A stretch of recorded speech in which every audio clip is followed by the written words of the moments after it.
इस वीडियो में हम भारत के भूगोल के अंतर्गत औरंगजेब के बारे में जो क्वेश्चन है उसको देखेंगे। तो पहला क्वेश्चन है, औरंगजेब सर्वप्रथम गद्दी पर कब बैठा था? तो 31 जुलाई 1658 ईस्वी को गद्दी पर बैठा था, शाहजहां के बाद। औरंगजेब का दूसरी बार राज्याभिषेक कब हुआ था? तो जून 1659 ईस्वी में हुआ था। औरंगजेब का माता का क्या नाम था? तो मुमताज महल था। औरंगजेब ने प्रथम युद्ध किसके विरुद्ध लड़ा था? तो ओरछा के जुझार सिंह से।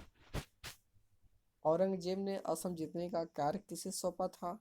तो मीर जुमला को सौंपा था। पुरंदर की संधि 1665 में किसके बीच हुई थी? शिवाजी एवं जयसिंह के बीच। मदन्ना और अकन्ना गोलकुंडा के किस शासक के मंत्री थे? तो अबुल हसन के।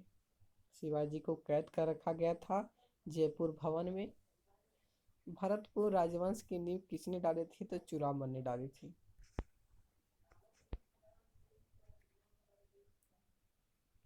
गुरु तेग बहादुर की हत्या किसने कराई थी? तो औरंगजेब ने ही कराई थी। उनके दोनों पुत्र को चुनवा दिया था दीवार में। पाहुल प्रणाली किसने प्रारंभ किया था? गुरु गोविंद सिंह ने। गुरु गोविंद सिंह कौन सा ग्रंथ का संकलन किया था? 10वें पातशाह का। औरंगजेब के समय हिंदू मनसबदारों की संख्या लगभग कितना प्रतिशत थी? 33%। औरंगजेब की मृत्यु कब हुई थी? तो फरवरी 1707 ईस्वी में। किसे दौलताबाद स्थित फकीर बुरहानुद्दीन की कब्र के अहाते में दफनाया गया था? तो औरंगजेब को। औरंगजेब ने अपने शासन का आधार बनाया कुरान को। औरंगजेब ने जजिया कर कब लगाया था? तो 1679 ईस्वी में। बनारस के विश्वनाथ मंदिर और मथुरा के केशवनाथ मंदिर किसने तुड़वाए थे? तो औरंगजेब ने 1669 ईस्वी में। शिवाजी ने मुगलों को किस संधि के द्वारा किलों को सत्तांतरित यानी स्थानांतरित होगा किया? तो पुरंदर की संधि के कारण। किस मुगल बादशाह को आलमगीर कहा जाता था? तो औरंगजेब को। किस मुगल बादशाह को जिंदा पीर कहा जाता था? तो औरंगजेब को ही। किस बादशाह के अंतर्गत मुगल सेना में सर्वाधिक हिंदू सेनापति थे? तो औरंगजेब हो जाएगा यहाँ पे। किस सिख गुरु की मृत्यु के लिए औरंगजेब जिम्मेदार है? गुरु तेग बहादुर। धर्मत का युद्ध अप्रैल 1658 में किनके बीच लड़ा गया था? तो औरंगजेब और दारा सिकोह के बीच। औरंगजेब ने अपने पिता को किस किले में नजरबंद कर दिया था जहां उनकी मौत हो गई थी? आगरा का किला था। जिस प्रकार स्पेन के फोड़े ने नेपोलियन को बर्बाद कर दिया, उसी प्रकार दक्कन के फोड़े ने औरंगजेब को। यह उक्ति किस इतिहासकार की है? तो जदुनाथ सरकार की। जागीरदारी संकट सर्वप्रथम किस मुगल बादशाह के शासनकाल में संपन्न हुई थी? औरंगजेब के शासनकाल में। औरंगजेब ऐतिहासिक ग्रंथ नुस्खा ए दिलकुशा के रचनाकार थे। भीमसेन सक्सेना कायस्थ। औरंगजेब ने बीजपुर की विजय कब की थी? तो 1686 ईस्वी में। कौन सा विदेश यात्री औरंगजेब के समय भारत आया था? तो निकोलो मनुचिया था। औरंगजेब का उत्तराधिकारी कौन हुआ था? तो कौन था? तो बहादुर शाह प्रथम ही था। औरंगजेब ने मिर्जुमला को किसका गवर्नर नियुक्त किया? बंगाल का। उत्तराधिकारी के युद्ध में के समय औरंगजेब सूबेदार था तो दक्कन का सूबेदार था। औरंगजेब के विरुद्ध किस राजपूत सरदार ने बगावत कर दी थी? तो दुर्गादास राठौर ने। दिल्ली के लाल किले में मोती मस्जिद का निर्माण किया था औरंगजेब ने ही। मुगल सम्राट और मुगल सम्राट औरंगजेब कौन सा वाद्य यंत्र बजाते थे? वीणा बजाते थे। दक्षिण में किसके शासनकाल में मुगल साम्राज्य तमिल राज्य क्षेत्र तक फैला? औरंगजेब के। औरंगजेब ने मुगलों के दक्षिण सूबों की राजधानी किसे बनाया था? तो औरंगाबाद को। उत्तर भारत में औरंगजेब के विरुद्ध प्रथम संगठित विद्रोह किया जाटों के द्वारा 1669 ईस्वी में। मथुरा के जाटों ने किसके नेतृत्व में औरंगजेब के विरुद्ध विद्रोह किया था? तो गोकुल के। किस किस मुगल बादशाह ने मरते वक्त कहा था कि मैं अकेला आया था और अकेला जा रहा हूँ? तो औरंगजेब ने कहा था। किस मुगल बादशाह को सर्वेश और जिंदा पीर के नाम से पुकारा गया है औरंगजेब को?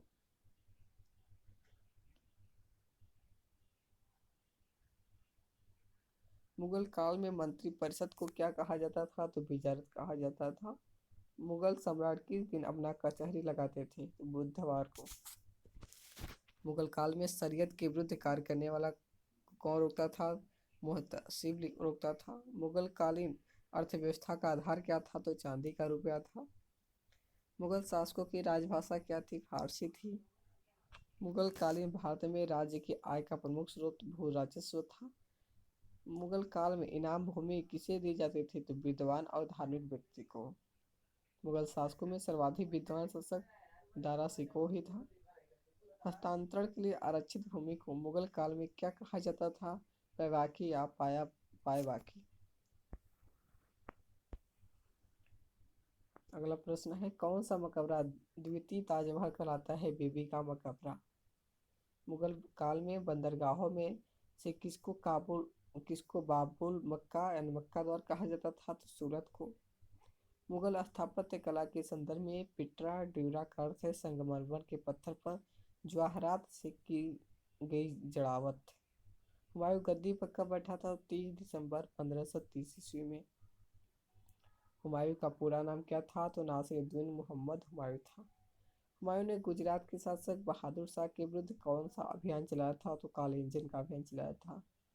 दोहरिया का युद्ध कब और किसके साथ हुआ? तो 1531 ईस्वी में हुमायूं एवं महमूद लोदी के बीच। किसके विरुद्ध हुमायूं ने चुनार का घेरा डाला था? तो अफगान नायक शेर खां के साथ।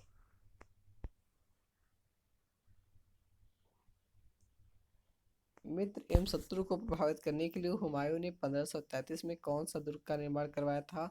दीन पनाह नामक विशाल दुर्ग का। हुमायूं ने बंगाल के गौड़ क्षेत्र का क्या नाम रखा था? तो जनतावाद रखा था। कोहिनूर हीरा हुमायूं ने ग्वालियर के किस राजा से छीना था? तो विक्रमजीत से। चौसा का युद्ध कब होता है? 15 जून 1539 ईस्वी को। चौसा के युद्ध में किसके हाथों हुमायूं की पराजय होती है? तो शेरखा के साथ युद्ध में पराजय होती है। चौथा के युद्ध के बाद शेरखा ने अपना नाम शेरशाह रखा।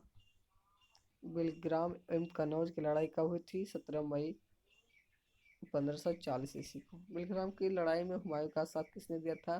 तो अस्करी एवं हिंदाल भाइयों ने। बिलग्राम युद्ध के बाद हुमायूं अपना निर्वासित जीवन कहाँ पर व्यतीत किया? फारस ईरान में। हुमायूं ने लाहौर पर कब काबिज किया? 1555 ईस्वी में। माछीवाड़ा का युद्ध कब और किसके बीच हुआ था? तो 1555 में हुमायूं एवं नसीब खां तथा तातर खां के बीच हुआ था। हुमायूं दोबारा दिल्ली की गद्दी पर कब बैठा था? है 23 जुलाई 1555 ईस्वी को। 15 वर्ष के निर्वासित जीवन के बाद फिर से आता है। हुमायूं की मृत्यु कब और कैसे होती है? 27 जनवरी 1556 ईस्वी में तिनपना भवन के पुस्तकालय की सीढ़ियों से गिरकर। पानीपत के युद्ध में बाबर ने किन तोपचियों ने तोपों का संचालन किया? उस्ताद अली एवं मुस्तफा ने। बाबर मध्य एशिया के किन योद्धाओं का वंशज था? तो तैमूर और चंगेज खां। तैमूर यहाँ होगा तैमूर व चंगेज खां। हुमायूंनामा किसने लिखा था? तो गुलबदन बेगम ने। बाबर ने प्रसिद्ध तुलुगमा नीति का सर्वप्रथम प्रयोग किस युद्ध में किया था? पानीपत के प्रथम युद्ध में। किस युद्ध में बाबर ने जिहाद एवं धर्म युद्ध का नारा दिया था? तो खानवा के युद्ध में। मुबैयान नामक पद्य शैली के जन्मदाता बाबर ने अपनी आत्मकथा तुजु के बावरी किस भाषा में लिखी? तुर्की में। मुगल साम्राज्य के दृष्टिकोण से सबसे निर्णायक युद्ध था खानवा का युद्ध। किसने ऐसे बाग बगीचे जिसमें बहता पानी हो के निर्माण की परंपरा शुरू की थी? बाबर ने। मछुआरा के युद्ध में हुमायूं ने किसे पराजित किया? तातार खां को। हुमायूं का मकबरा कहाँ है? दिल्ली में है। किस मुगल शासक ने 2 बार शासन किया? हुमायूं ने। इस मुगल शासन की उपवनों यानी उद्यानों में अत्यंत अभिरुचि के कारण उपवनों का राजकुमार बालियों का मुकुट कहा गया बाबर को। मुगल सत्ता की पुनर्स्थापना किस युद्ध में हुमायूं को मिली? विजय के फलस्वरूप हुए तो सरहिंद का युद्ध। इस मुगल बादशाह के दुर्भाग्य पर व्यंग करते हुए लेनपुर ने लिखा, वह जीवन भर ठोकरें खाता रहा और ठोकरें खाते ही उसके जीवन का अंत हो गया। हुमायूं। मसनवी जो बाबर द्वारा मुस्लिम कानूनों के नियमों का संग्रह है। मुबाइन। पानीपत के युद्ध में बाबर की जीत का मुख्य कारण था सैन्य कुशलता। गुलबदन बेगम किसकी पुत्री थी? तो बाबर की पुत्री थी। भारत में चार बाग शैली का प्रथम मकबरा हुमायूं का मकबरा है। शेर खां का प्रारंभिक नाम क्या था? फरीद खां था। शेर खां के पिता का क्या नाम था? तो हसन खां। फरीद खां के शेर खां की उपाधि किसने दी थी? मोहम्मद बहार खां लोहानी ने। शेर खां दिल्ली की गद्दी पर कब बैठता है? तो 1540 ईस्वी में। अपने राज्याभिषेक के समय शेर खां ने कौन सी उपाधि ग्रहण किया? शेर शाह की। 1541 में शेर शाह ने किसके विरुद्ध अभियान चलाया था? तो गख्खरों के विरुद्ध। गख्खर किसको सहायता करते थे? तो मुगलों का सहायता करते थे। शेर शाह ने अपन उत्तर पश्चिम सीमा को सुरक्षित करने के लिए किले का निर्माण कराया था। तो रोहतासगढ़ किला वह है। रणथंभौर के शक्तिशाली किलों को अपने अधीन कर शेर शाह ने वहां का गवर्नर किसे नियुक्त किया? अपने पुत्र आदिल खां को। शेर शाह द्वारा किस किले पर रात में आक्रमण को उस पर काला धब्बा की संज्ञा दी गई? रायसिंह किले पर। किस विजय के बाद शेरशाह ने कहा कि मैं मुट्ठी भर बाजरे के लिए हिंदुस्तान के साम्राज्य को लगभग खो चुका था? मारवाड़ विजय की। शेरशाह के समय कालिंजर का शासक कौन था? तो किरत सिंह था। शेरशाह की मृत्यु कालिंजर किले की दीवार से टकराकर लौटे तोपों के गोले से हुई 1545 ईस्वी में। किसके समय में मलिक मोहम्मद जायसी ने पद्मावत की रचना की थी? तो शेरशाह के शासनकाल में। मृत्यु के समय शेरशाह कौन सा आग्नेयास्त्र चला रहा था? मुक्का। शेरशाह के समय स्थानीय करों को क्या कहा गया? आबवाब। शेरशाह ने भूमि मापने के लिए किस मापक का प्रयोग किया था? 32 अंक वाला सिकंदरी गज एवं सन की डंडी। शेरशाह के शासनकाल में कितनी टकसालें थी? 23। ग्रांड ट्रंक रोड का निर्माण किसने करवाया था? तो शेरशाह सूरी ने। पाटलिपुत्र का नाम पटना किसने रखा? शेरशाह ने ही। शेरशाह ने सिक्कों पर अपना नाम किस लिपि में खुदवाया? तो अरबी एवं देवनागरी लिपि में। शेरशाह का मकबरा बिहार के किस स्थान में स्थित है? सासाराम में। किला एक कोहना मस्जिद का निर्माण किसने करवाया था? शेरशाह सूरी ने। पटना एवं कबूलियत की प्रथा किसने आरंभ की थी? शेरशाह सूरी ने ही। शेरशाह का उत्तराधिकारी कौन था? तो इस्लाम शाह था। किसे भारत में द्वितीय अफगान राज का संस्थापक माना जाता है? शेरशाह को। शेरशाह के समय औसत पैदावार का कितना हिस्सा लगान के रूप में वसूल किया गया? 1/3 भाग। शेरशाह की महानता के द्योतक क्या है? प्रशासनिक सुधार। ग्रांट शहर क्या है? जोड़ती किसको? कोलकाता व अमृतसर को। किसने चौसा की लड़ाई 1539 ईस्वी में हुमायूं को पराजित किया? शेरशाह ने। किस युद्ध को जीतने के बाद शेरशाह ने दिल्ली में अफगान सत्ता की स्थापना की? कौन सा युद्ध था? तो बेलग्राम का युद्ध था। किस सुल्तान ने पहले हजरत एवं आला की उपाधि अपनाई और बाद में सुल्तान की? तो शेरशाह सूरी ने। मुगल काल में कौन सी इमारत जिसमें पिट्टा ड्यूरा का प्रयोग हुआ है? तो इत्माद उद दौला का मकबरा। तो हम देखते हैं मुगल साम्राज्य का विघटन। चीकनी चीन किलीज खां को अन्य किस नाम से जाना जाता है? निजामुल मुल्क के नाम से। अवध के स्वतंत्र राज्य का संस्थापक कौन था? शहादत खां और बुहरान मुल्क था। नादिर शाह को दिल्ली पर आक्रमण करने के लिए निमंत्रण दिया था वाजिद अली शाह ने।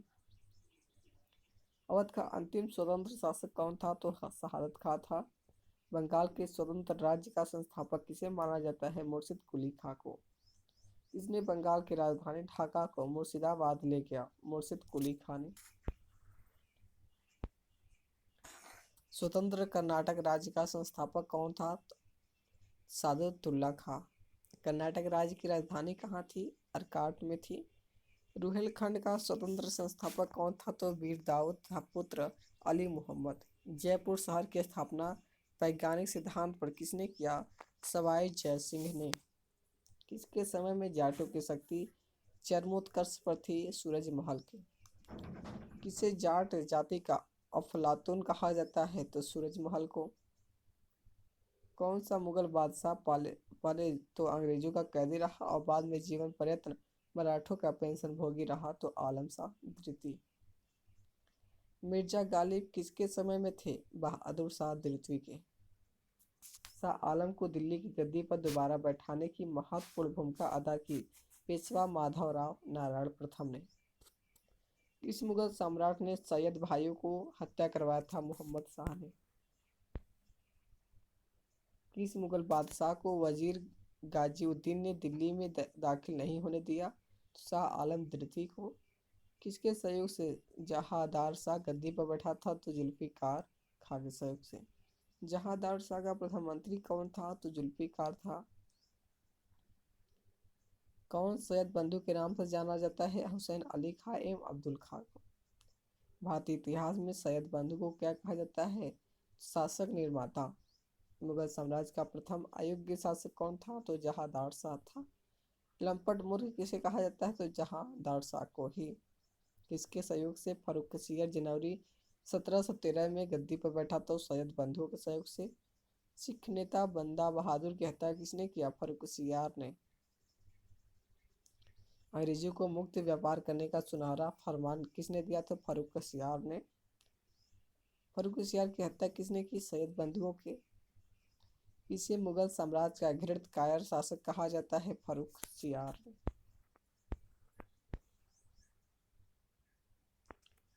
रफी उद दरजात की मृत्यु किस रोग से होती है तो क्षय रोग से। मोहम्मद शाह 1779 में किसके सहयोग से गद्दी पर बैठा सैयद बंधुओं के सहयोग से। नृप निर्माता किंग मेकर के रूप में किन्हें जाना जाता है सैयद बंधु। मोहम्मद शाह का वास्तविक नाम क्या था रोशन अख्तर। प्रशासन के प्रति गैर जिम्मेदार तथा मदिरा एवं सुंदर युवतियों के प्रति रुझान के कारण किसे रंगीला नाम से जाना जाता है मोहम्मद शाह को। मयूर सिंहासन पर बैठने वाला अंतिम मुगल बादशाह कौन था मोहम्मद शाह रंगीला। अंतिम रूप से जजिया कर समाप्त करने वाला मुगल बादशाह था मोहम्मद शाह रंगीला था। ईरान का नेपोलियन किसे कहा जाता है नादिर शाह को।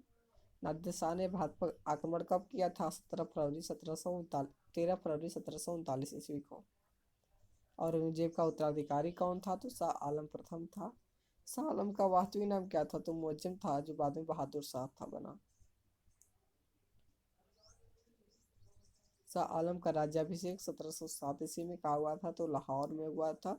बहादुर शाह की मृत्यु कब होती है 1712 ईस्वी में।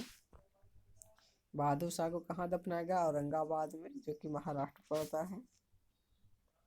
बहादुर शाह को किस उपनाम से जाना जाता है साहिब बेखबर। किस मुगल बादशाह के शव को लगभग 1 माह तक उसके उत्तराधिकारियों के संघर्ष में फंसे होने के कारण दफनाया नहीं गया बहादुर शाह प्रथम। विश्व का प्रसिद्ध मयूर सिंहासन कौन ले गया नादिर शाह। नादिर शाह का सेनापति कौन था तो अहमद शाह अब्दाली था। शाह आलम द्वितीय गद्दी पर कब बैठता है 1759 ईस्वी में। शाह आलम द्वितीय का वास्तविक नाम क्या था अली गौहर। 1764 के प्रसिद्ध बक्सर के युद्ध में अंग्रेजों के खिलाफ हाकों को लिया था तो बंगाल के मीर कासिम अवध के नवाब सुजाउद्दौला था मुगल सम्राट शाह आलम द्वितीय। अंग्रेजों ने दिल्ली पर कब्जा कब किया था 1803 ईस्वी में।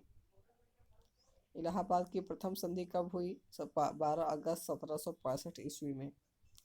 इलाहाबाद की द्वितीय संधि कब होती है 16 अगस्त 1765 ईस्वी को। किस संधि के अनुसार बादशाह शाह आलम ने 26 लाख रुपए वार्षिक पेंशन के बदले बिहार उड़ीसा एवं बंगाल की दीवानी अंग्रेजों को दी। इलाहाबाद की प्रथम संधि। अंतिम मुगल शासक कौन था बहादुर शाह जफर द्वितीय। बहादुर शाह द्वितीय को निर्वासित कर अंग्रेजों ने कहाँ भेजा था रंगून जो कि कहाँ पड़ता है अंडमान निकोबार में। जफर की उपाधि किसे मिली थी बहादुर शाह द्वितीय को। बहादुर शाह जफर के पिता का क्या नाम था अकबर शाह द्वितीय। हैदराबाद में स्वतंत्र राज्य की स्थापना 1724 में किसने की? चीन किलीज खां ने। अहमद शाह अब्दाली ने के प्रथम आक्रमण के समय मुगल सम्राट कौन था? तो मोहम्मद शाह रंगीला था। तो आज का वीडियो यहीं समाप्त होता है। हम ऑनलाइन कोचिंग के माध्यम से मध्य पूर्वी भारत के इतिहास को अपने वीडियो के माध्यम से कंप्लीट किया। Okay, thanks.